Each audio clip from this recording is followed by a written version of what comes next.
We'll call the Tuesday, December 21st, Williams County Board of County Commissioners meeting to order. Beth, will you call roll? Barry? Here. Corey? Here. Bo? Here. David? Here. We have a quorum. We will continue. We got to start with this. Oops. Oh, yeah, pledge, sorry.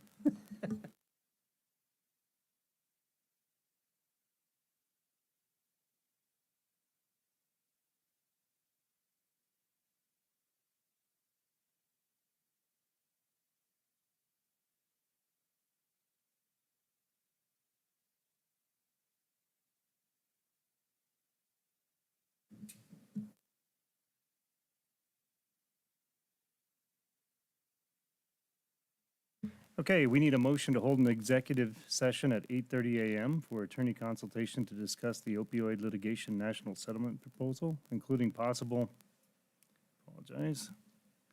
discussion of negotiating strategy and/or provide negotiating instructions. The legal authority for holding an executive session is North Dakota Century Code Sections 44-04-19.1, 2, 5, 9, and North Dakota Century Code 44-04-19.2, 1, and 2.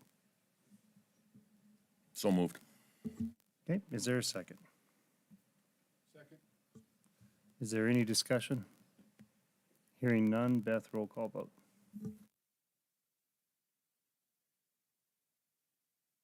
Barry? Yes. Corey? Yes. Steve? Yes. Bo? Yes. David? Yes. Motion passes. Okay, moving on to the consent agenda.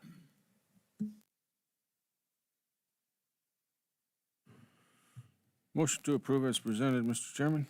Is there a second? Second. Any discussion? Hearing none, Beth, roll call vote. Corey? Yes. Steve? Yes. Bo? Yes. David? Yes. Barry? Yes. Motion passes. Okay, planning and zoning. Morning, Sam. Morning, Commissioners. Sam Miller with County Planning.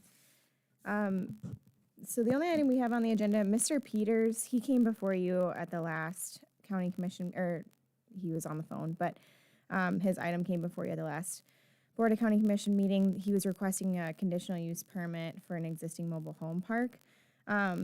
We've just been working through some of the conditions that were placed upon that conditional use permit, and he was asking for number 4 under the condition, so recordation of restrictive covenants, to be removed from his list of conditions. This was placed on the list of conditions because it was actually a condition of the previous conditional use permit. We don't require restrictive covenants for mobile home parks. We do require restrictive covenants for major subdivisions. A lot of times developers of major subdivisions want something on record, so when a person buys a lot within their subdivision, they know exactly what to expect, the expectations of that subdivision. So he was just requesting that this be removed. And staff doesn't really have a concern with this. Okay, what are the wishes of the board?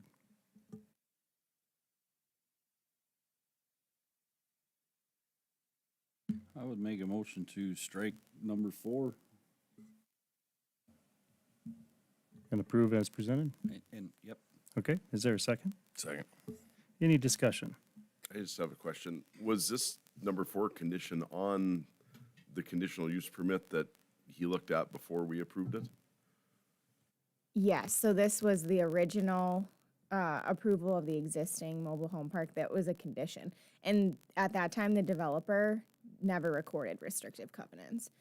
I was just curious if when we were looking at approving it, it was on there, so he would have read that. He would have noticed it.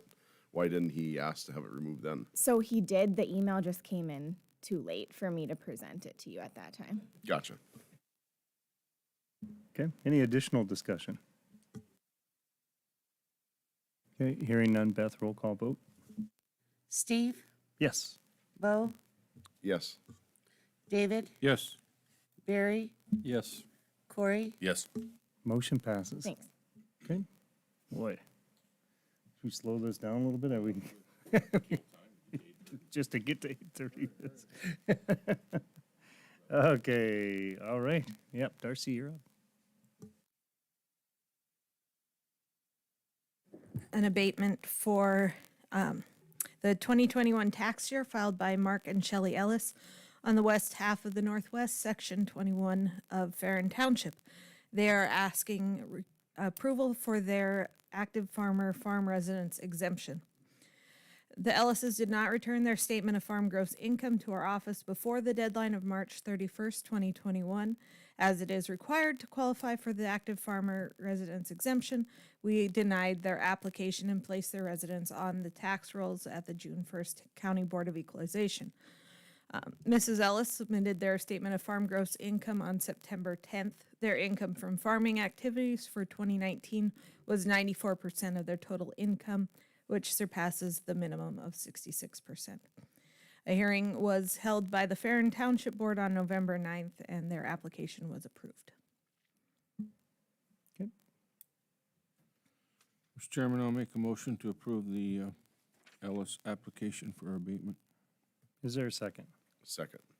Any discussion? Hearing none, Beth, roll call vote.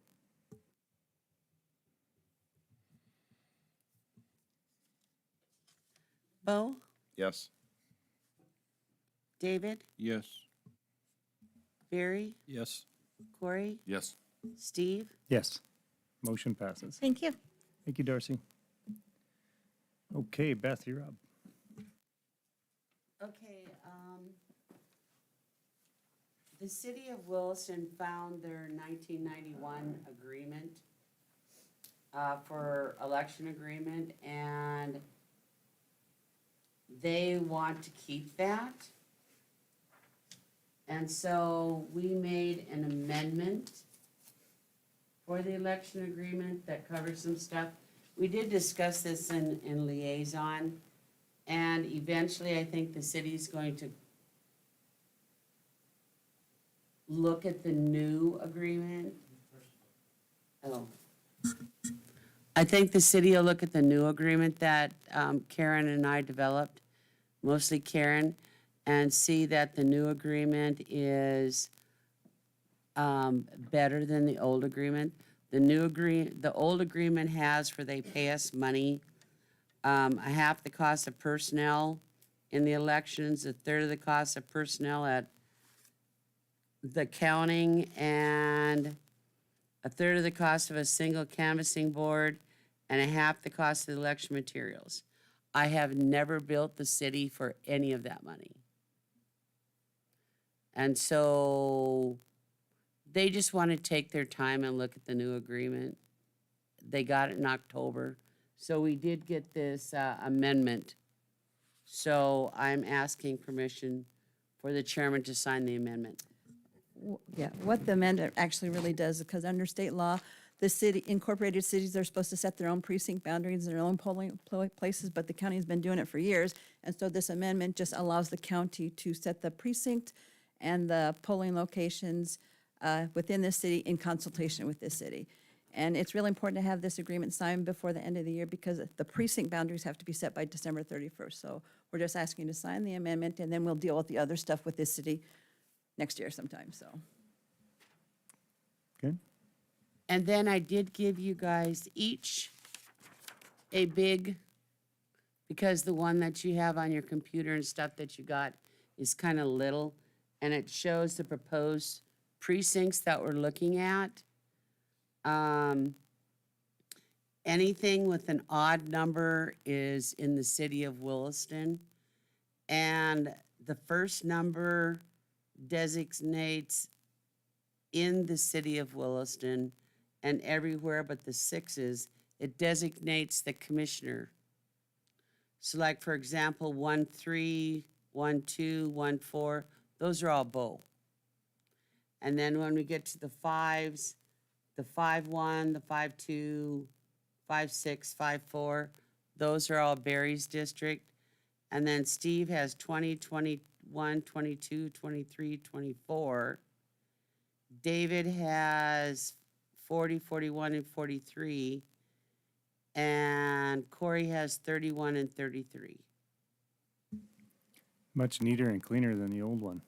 Right, and then what we have on Commissioner District 5, I call it Barry because that's who's in it right now. All the townships are precinct 54.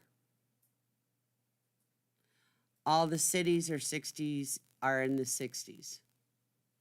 So for example, 62 is Epping, 63 is Ray, 64 is Tioga, 65 is Wild Rose, 66 is Springbrook, 67 is Grenora, and 68 is Alamo.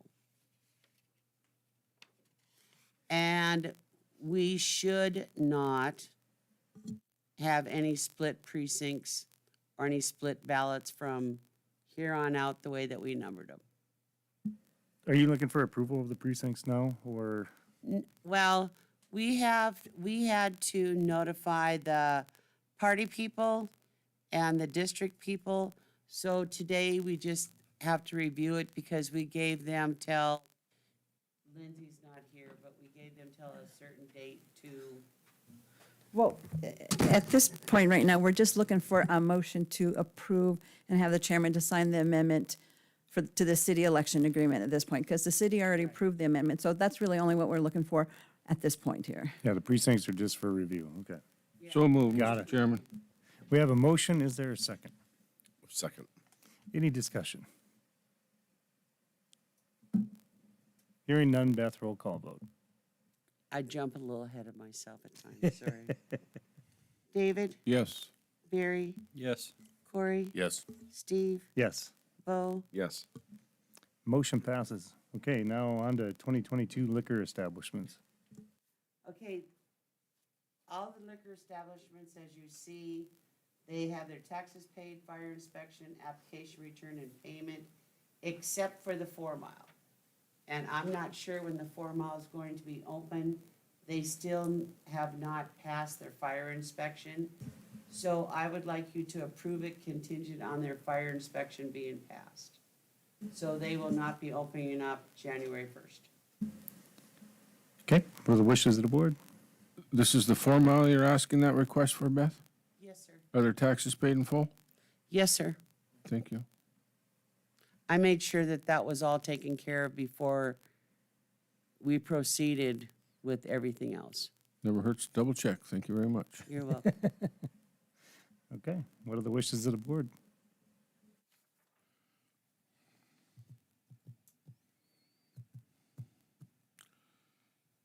Mr. Chairman, I'll make a motion to approve the 2022 beer liquor license permits and hold off on the, until the fire inspection report comes in for the 4 Mile. Okay, is there a second? Second. Any discussion? Hearing none, Beth, roll call vote. Barry, Yes. Corey, Yes. Steve, Yes. Bo, Yes. and David. And yes. And motion passes.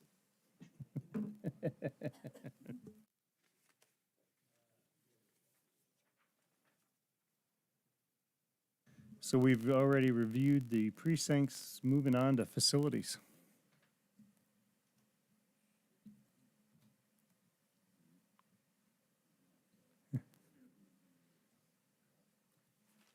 Morning, Keith. Morning, Commissioners. I just have one item on the agenda this morning. It's to replace 2 vehicles in the, if we call it the cab fleet, which is vehicles out here that I'm in charge of. The one vehicle we're going to replace is a 2000 Chevy, regular cab pickup that's been through the gamut, from my understanding. It's got a blown motor, so that one would be one we replace. And the other one is a facilities truck that's got 98,000, getting close to 100. So we'll do some, these two new vehicles would be our pool vehicles, and then we'll do some swapping around of vehicles coming this year. So we actually will have keys for people to check out vehicles, hopefully. starting in the new year. That's been a issue, so. If you have the bids I did receive back. So I would go with the one from Nelson Auto, just because they are significantly cheaper. I did contact other vendors, but got nothing back from them. So those are the two that I did get back. And those are the ones, same ones that Kelly handed to you, because we kind of worked together on this a little bit. So Keith, let me ask you a question. Are the two bids that we have here, are those the two vehicles you're asking, or is there two vehicles of each? We got to pick one of them. You understand what I'm saying? It'll be two vehicles. For the fleet, we'd purchase two vehicles. These are the two bids these are what the vehicles these are the prices of the vehicles that I was bid. Right. You need two vehicles. Yep, so we'd go with Correct. two from Nelson Auto. Two separate vehicles? Yes. Or two of one of these that are each? You follow what I'm saying? So do you want two at 54.6 or two at It would be two 43.10 at, or one of each? it would be two at 30, what was it, 30? No. 35, 346. Two of those, they would be the XLs, the XLTs. From my understanding, they're gonna be a little tougher to come by, so. Yep. Sorry, I thought we were gonna start doing calculus here pretty quick. I thought we were gonna start doing some calculus I'm out. equations here. I'm out. Yeah, okay. Well, what are the wishes of this board? And we do have the money, on the budget this year for two vehicles. I did talk to Christie. Right, that's a good, thanks for making that point. Are they available or are they ordered? They'll be ordered, they'll be 2022s. Probably won't see them till June, July, from my understanding and if we don't get them ordered now, who knows when we'll get them. Good.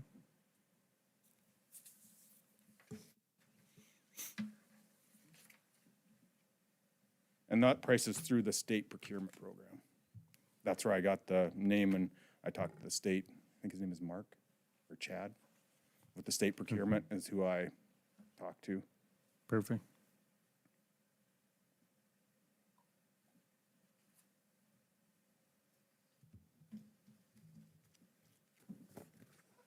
Okay.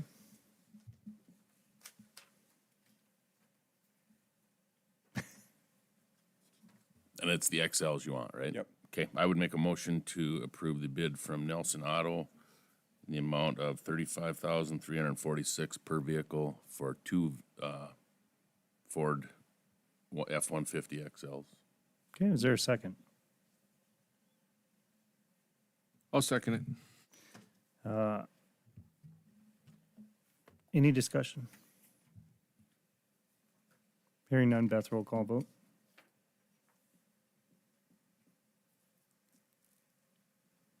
Barry, Yes. Corey, Yes. Steve, Yes. Bo, Yes.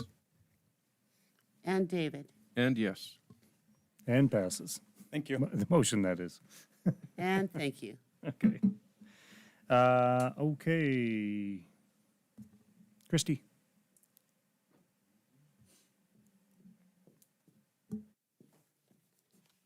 Good morning. Good morning. I'm here today to talk about state aid. As you recall, back in September, we revisited our state aid formula and found out that some entities were ineligible to receive state aid from the county general fund. But we can give the entity another form of funding. So two of them that are kind of in a hardship, I would say, are the city airport and the city library. So this finance committee met and discussed this issue, and we've made a recommendation, which should be in your folders. For 21, we're recommending that we make the city airport and city library whole for the year. So we would have to give the airport $5,000 and the library $7,000. For 2022, to replace those budget shortage they would have, we recommend you give the city airport $21,000 and the library $29,000. Those are their average remittances that they would have received if the formula hadn't been changed per state law. Right, and Christie, this has been going on for a long time. A right? long time, I believe 99 was the oldest spreadsheet we found. Good. So we're taking off the Band-Aid, but slowly Yeah, was the recommendation, I think. yes. 5 and 7, you mean for this year or for next year? The city airport was 5,000, library 7. So we, Yep, Yeah, we've already paid them a little bit this year, and that's why it's, yeah. right, well, I was just, I didn't know for sure how, when I seen the email come through, because I remember when we were discussing the future airport and whatnot, because I'd asked about that too, and I was told directly that the funding for the airport would come from the city of Williston, because Mr. Klug told me flat out that the people outside the county, or outside the city limits of Williston wouldn't have to pay for it, so, I was curious as why this come up, but Are you talking about which funding? paying for the airport. Oh, paying for, yeah, this is a maintenance agreement we have with the airport. We have a levy that we assess every year, and the state aid was tied to that levy, but that is no longer eligible to be distributed that way. The Tioga Airport gets some kind of a mill also, right? Is that kind of are They're- this the yep, same thing? right? Similar Oh, contracts. all right. And they used to get state aid also, and they don't anymore either.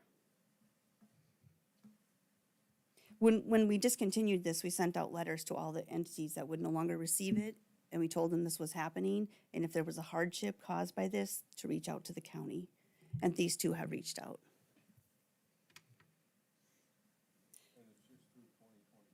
Yeah, yeah, it's just a one-time funding.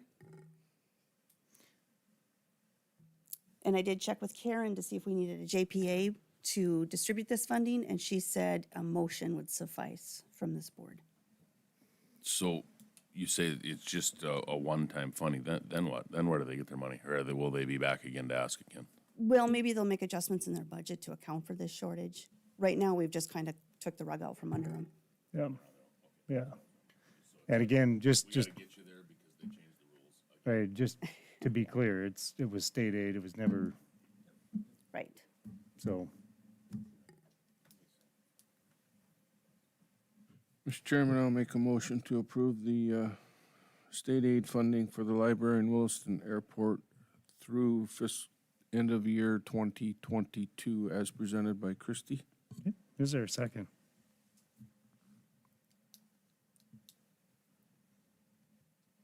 I'll second. Any discussion? Hearing none, Beth, roll call vote. Corey, Yes. Steve, Yes. Bo, Yes. David, Yes. Barry. Yes. Motion passes. Thank you. Thank you, Christie. Dennis, you're up.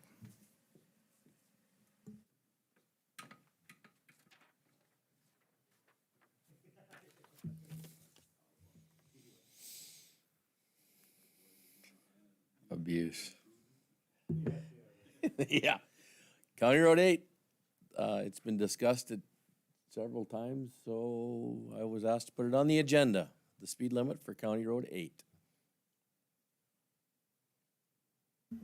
I guess I've had a few people that ask about the speed limit, why it's not equal to at least County 5, so I thought we should probably discuss it.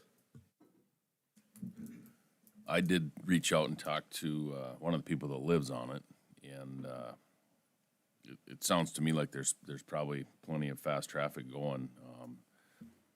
His view was that he'd like to see it kept at 45, and if not, even in some of the curbs and stuff, drop it down to 35. So I'm sure that's not the answer anybody wants to hear when they're calling you, but this is somebody that's living on that road.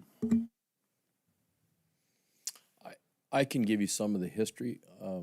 When we so choose to pave County Road 8, when we went to get easements and do some of the construction on there, some of the landowners that got brought up in our public hearing, which Barry was at, was kind of discussed of setting at 45 and see how it works out and see where we're at. And if, well, today we've had it out there a couple of years, so it's for you guys to discuss, do whatever you wish to do.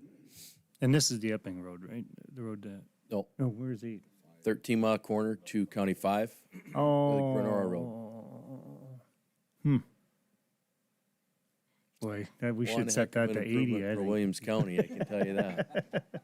That's a nice straight shot. That was Mark Ness will appreciate it. I mean, what the, beautiful improvement for Yeah. Williams County. I know.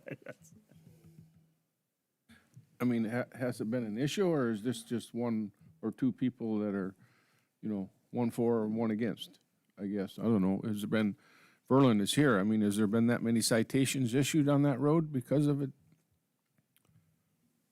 Do you know, Verlin? Okay, well, I guess in my opinion, if it ain't broke, don't fix it. Well, and the person I talked to, I reached out to them. They didn't call me. I reached out because I know they live right on that road, so I wanted to ask them. I know the discussion was 45 with the people that gave the easements and did all that originally, so I thought I should reach out. Is this the one Senator Beckett was calling about? One of those two, I don't know who they talked to. And you know, and just to muddy it up a little farther, any, you know, even a gravel road, if it's not posted, it's 55. So I mean, if you can run 55 on loose marbles, you know, but myself, I don't, you know, I got no real skin in the game here. I guess if they want it 55 or 45, or I'm good with whatever. What?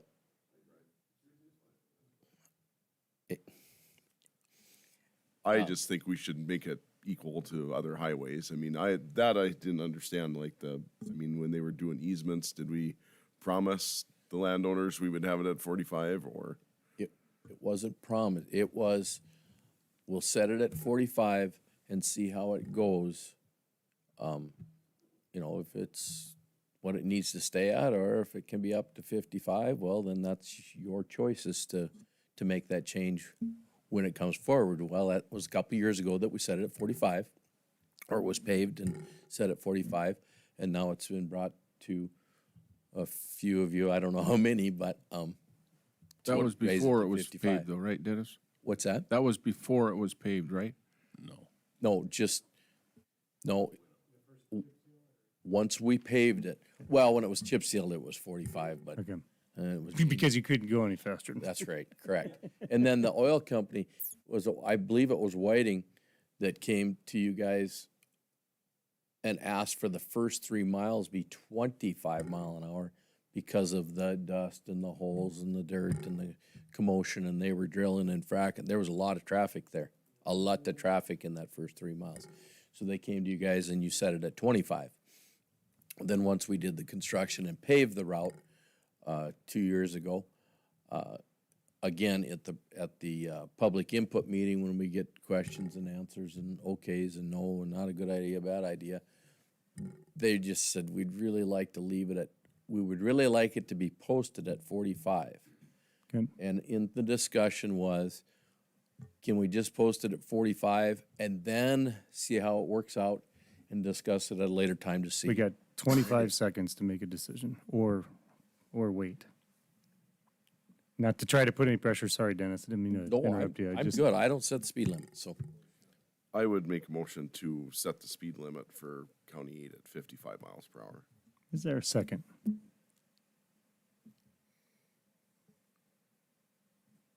I'll second it. Any discussion? Well, can we at least look at some of the different areas? There are some curves and a coulee and stuff that you're coming into. Does that need to be at 55? Because I think as you get further to the west, you get into a little bit of. Well, then that comes into the mandatory, what we have to post it at. Like the curves are federally posted at, they're either 35 or 45, and there's only one set in there. So whatever that is would have to stay, but other than that, that's up to you guys. Okay. Any additional discussion? Most of our other paved roads, Dennis, are at least 55, aren't they? I mean, there's gonna be some exceptions, but on an average, is that, Yes, average are 55, correct. Except for Sammy Hagar. Sammy Hagar, he can't drive 55. Sorry. It's the 80s joke. I'm too old. I can't drive. Anyway, yeah.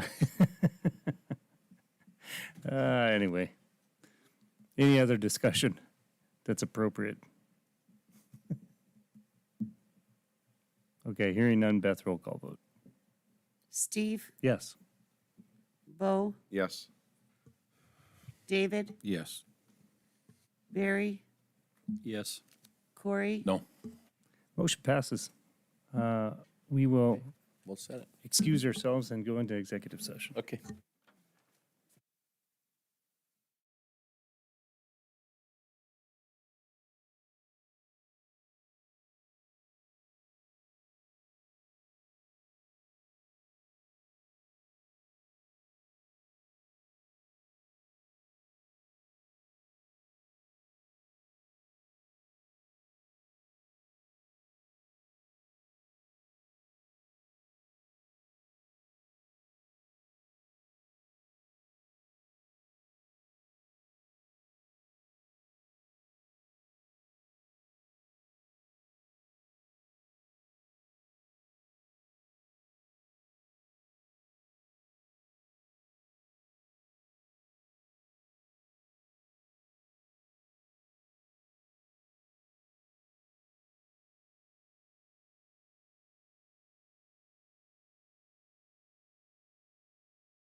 we'll reconvene.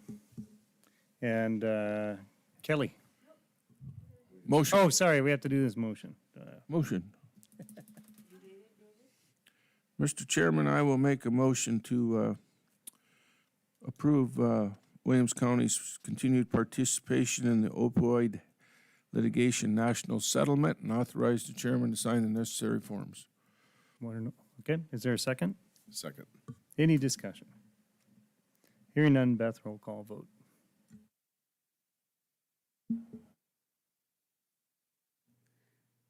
Bo, Yes. David, Yes. Barry, Yes. Corey, Yes. Steve. Yes, motion passes. Okay, and now, Kelly, you're up.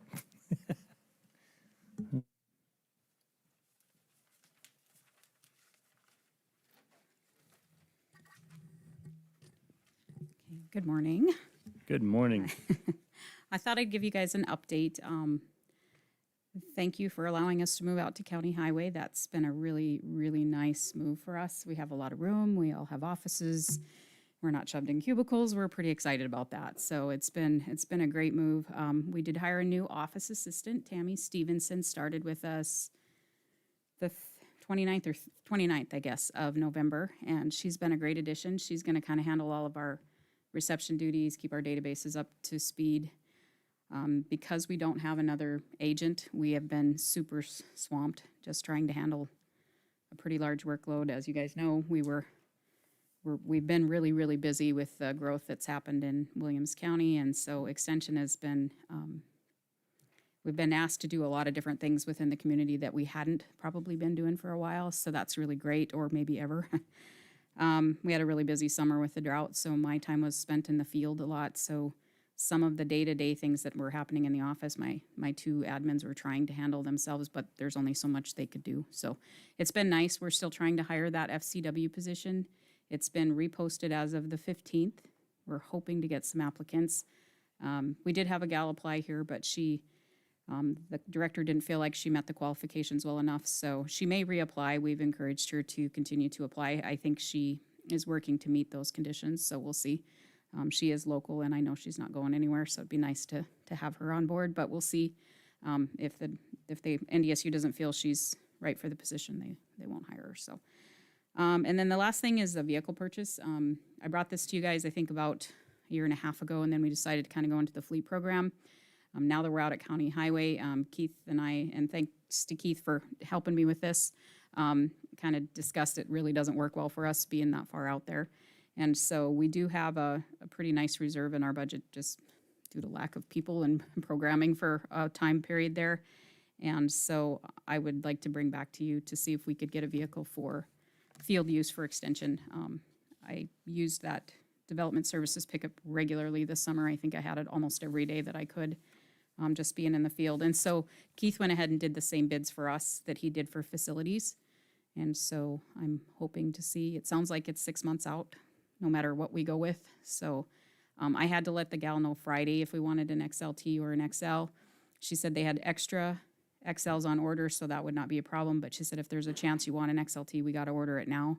So I said, let's go ahead and put in for it, even if we could still go with the XL at the end. So whatever your preference is, if you would allow us to have a vehicle, that would be great. I think, once again, Red Rock Ford was quite a ways above, so we were looking at the Nelson quotes for the state procurement as being the better, definitely the better buy.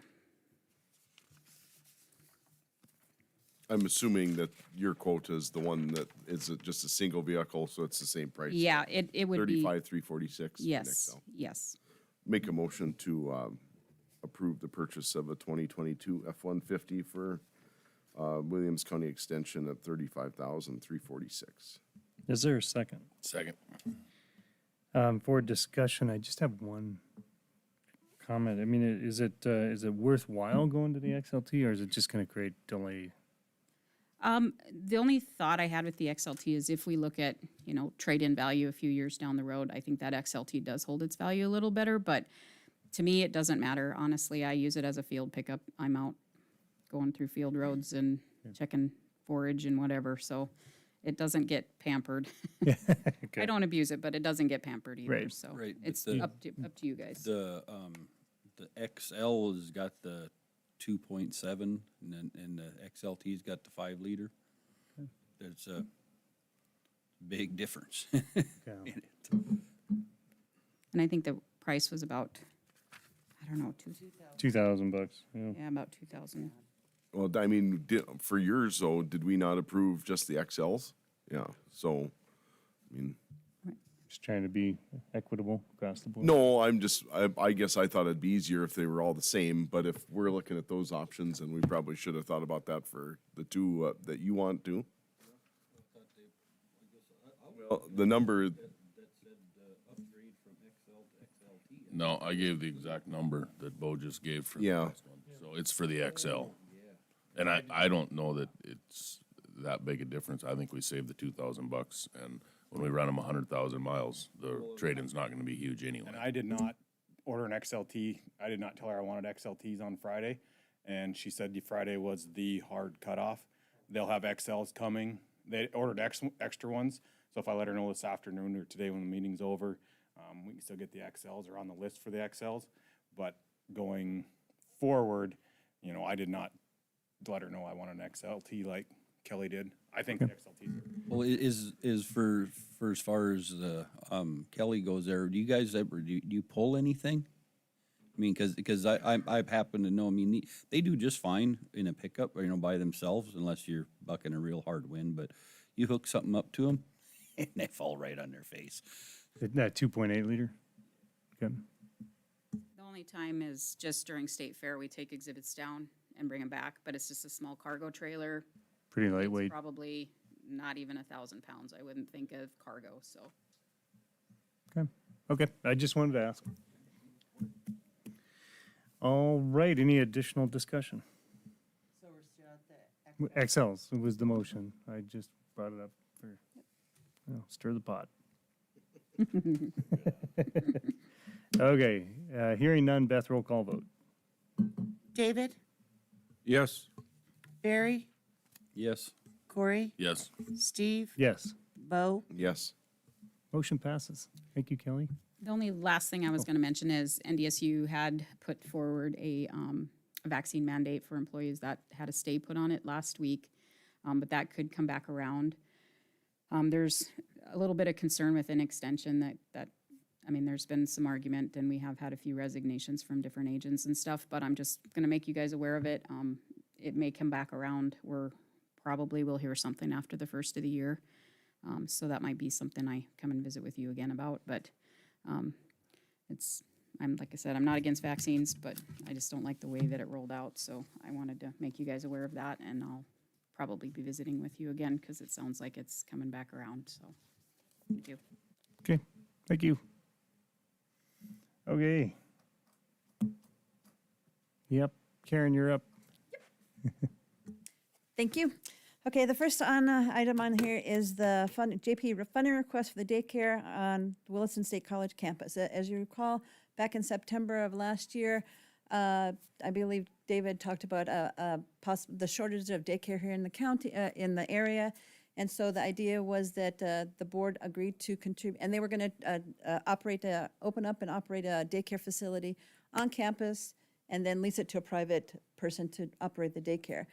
At that time, the board agreed to contribute up to $500,000 to this project, along with the city of Williston was also contribute $500,000 for this project. Well, the board approved the $500,000 in September, and then in the city's city commission meeting in October of 2020, they approved the $500,000 from their STAR fund. Well, we've been sitting on that money, and so a couple of weeks ago, Christie and Hercules for the city and Christie for the county received an email from the Williston Area Economic Diversification Group. They are the ones that are leasing the property, and they're going to sort of be the lead on this project, really. And so now they basically want their money. They, the city and the county promised $500,000, so they want to move forward on the project. And so we would end up giving our $500,000 to the city, and then the city would give $1 million to this group to move forward with the project, forward with the project. They're planning on renovating the Crichton building on the campus and then leasing that out to a private daycare facility. So actually, I'm coming here to you for authorization, for approval of and authorization for Steve to sign the joint powers agreement with the city to contribute $500,000 for renovation of this building for a daycare. Appreciate all the background. We already approved all this previously, Yep. right? And this approval is just to The joint. formalize the Yeah, JPA. and plus also the minutes from from your September 2020 meeting said that more details would come. And so these are the more details that are coming. So, Fantastic. yeah. Clear as mud. Yep. Karen, No, this is I might add, if I can, that somebody might be questioning why it's taken so long. And one of the main reasons was because there was 4 or 5 different state entities that were involved in this contract process, and they all had to, of course, sign off on it, and that took a lot of time. And that time has also cost the project, as we all know, materials and stuff has increased substantially. So I would tend to believe that down the road, there's going to be some further discussion, both city and county and school on contributions here. But anyway, just an FYI. So having said that, Mr. Chairman, I'll make a motion to approve the funding request and authorize the chairman to sign. Okay, is there a second? I would second. Any discussion? The only other thing I would make is that once we sign this joint powers agreement, Christie will be transferring the $500,000 to the city of Williston immediately for this project, so. And Christie, this has always been accounted for as being, yeah, okay. All right, any additional discussion? Hearing none, Beth, roll call vote. Barry, Yes. Corey, Yes. Steve, Yes, Bo, Yes. David, Yes. motion passes. Okay, thank you. The second item I have on the agenda is the County Dispatch Center JPA for county services. Well, under the Third Amendment agreement for the dispatch center between the city and the county, it says that the dispatch center has to use the services of both the city and the county where possible. So the county is agreeing to provide the following services to the dispatch center. Legal, which would be really my services. And usually the services I give to them are advice about, what the law says, open records requests, look at their policies and things like that. Under this proposed JPA, that if there's any legal proceeding that has to be brought, then I would have to seek the consent of JACON, State's Attorney's Office, this board, and then the Executive Finance Board. I mean, if they're going to be a party to a litigation. And then it also allows the county, or State's Attorney's Office to determine who's going to help them, who's going to help the dispatch center, and if they're going to help the dispatch center. So it leaves a lot of discussion with the State's Attorney's Office, really, because it's an elected position, and we really need to have that room for discretion, really. Karen? Also, well, Could I ask a question? yep. On the legal side, then, are they part of the North Dakota Insurance Reserve Fund? Yes, they are actually getting insurance, so yep. And it requires them, the JPA actually between the city, or between the county and the dispatch center requires them to get governmental insurance. So they are working on that, really, so. It, under the county dispatch center JPA we also be providing addressing services for them, because we address within the county's jurisdiction, which is outside of the city limits and then beyond the 1 mile beyond the city. We also we'll be providing continued IT services support to them for the backup PSAP until February 2022, because the dispatch center is going to be converting all their stuff to the state IT department. So after February 2022, our county IT department won't really provide any support to them. We'll also be providing GIS services for them, and if you look at the agreement that you have in your draft, it just lists all the different IT services. And the dispatch center did work with Ryan Miles to work out the details of that, really. And also the facilities department will be providing janitorial services for the backup PSAP, since they rent that from us, really. Other than that, I think that was it. I didn't know if you had any questions about, you should have a copy of the JPA in your packets. But I did want you to know that this has not been discussed by the Executive Finance Board for the Dispatch Center. We'll be talking about it this morning at their meeting this morning. So I guess I'm just here to see if you have any concerns about the Joint Powers Agreement or questions. This is just an interim agreement, right? I mean, really, IT goes away, That's the only thing that's going to go away. facilities goes away though when they stop using the backup PSAP? Or No, they'll continue to use the backup. think it's gonna stay there? Yep. So the only thing that's going to go away is IT. We'll still provide legal services, facilities and maintenance for the backup PSAP, addressing, and then GIS. Okay, sounds good. So just out of curiosity, Corey and Barry, why are they going with the state? Is that something with the 911 system statewide or with the IT? Matter of convenience, isn't it? Did you say why are they or why aren't they?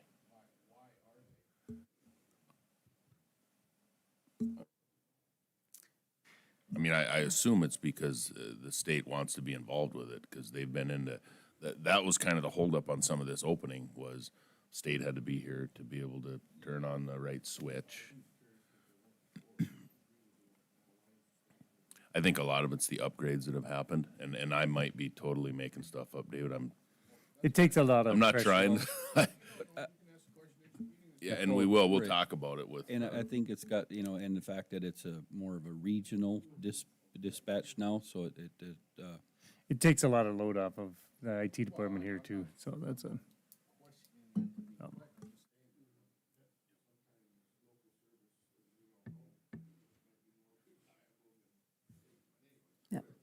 Yep. Well, also the state IT is also doing the new PSAP too, so.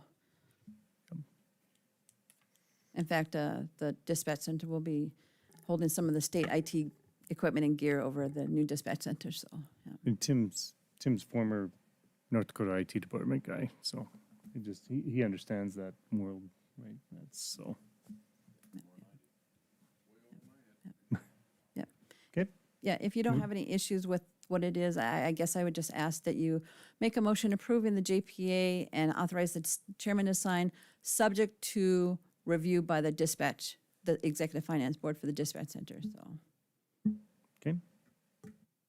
If after discussing with the Dispatch Center Executive Finance Board, there are significant things that need to be changed, then I will come back to this board and let you know what they are. Sounds good. I'll make it the first part she said, that emotion. How's that? Okay, perfect.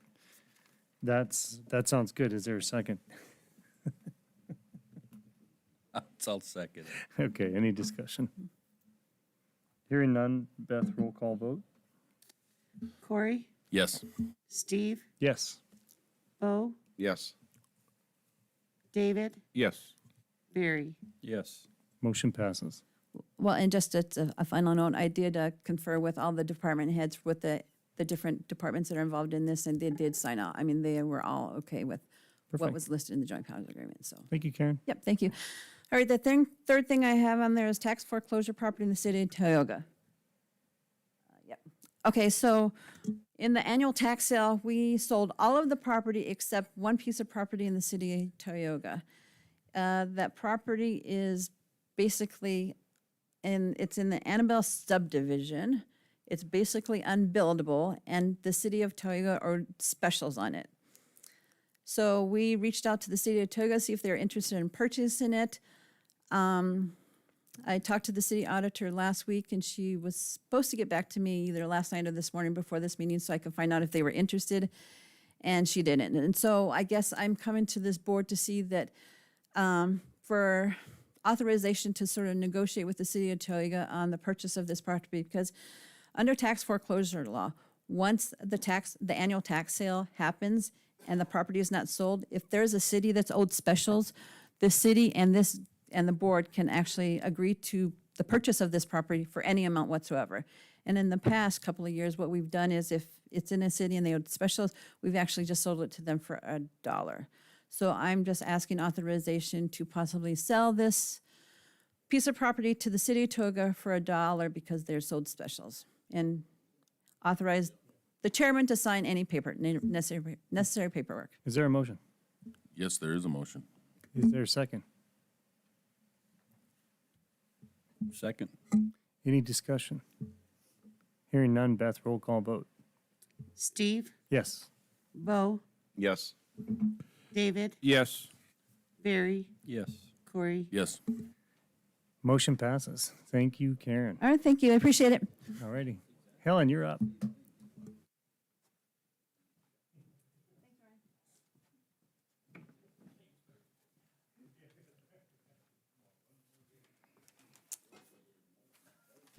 Before I get to the position report, just one other item related to GIS.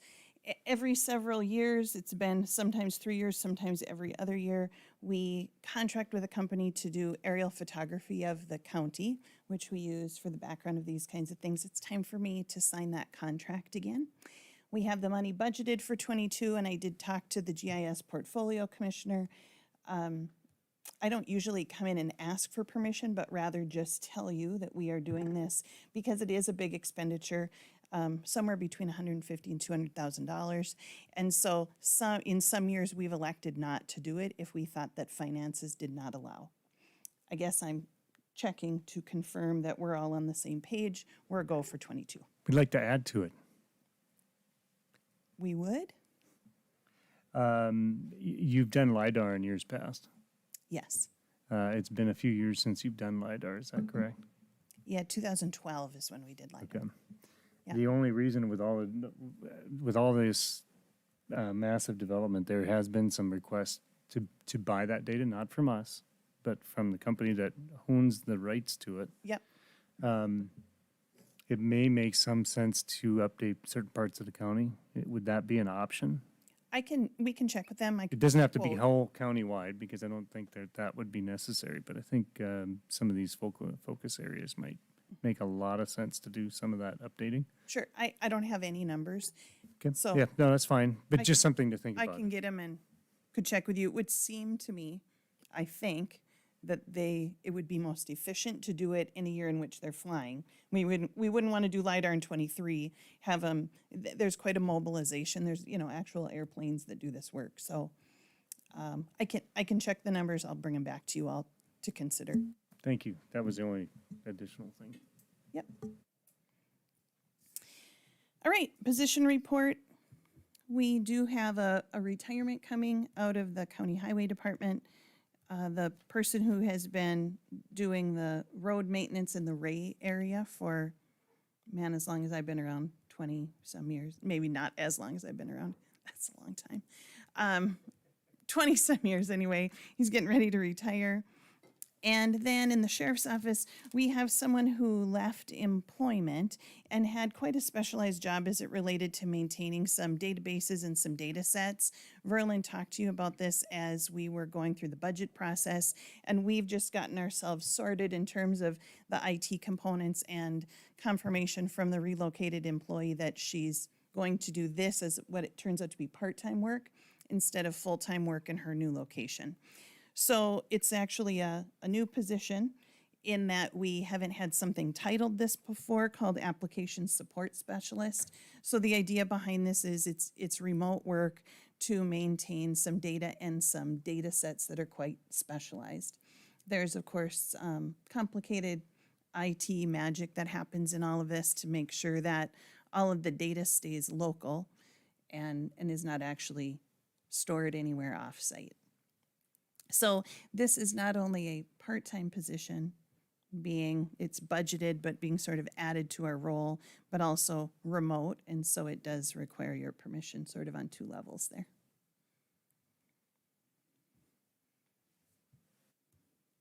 Mr. Chairman, I'll make a motion to approve the two requests as presented.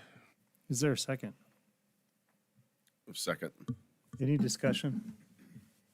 Hearing none, Beth, roll call vote.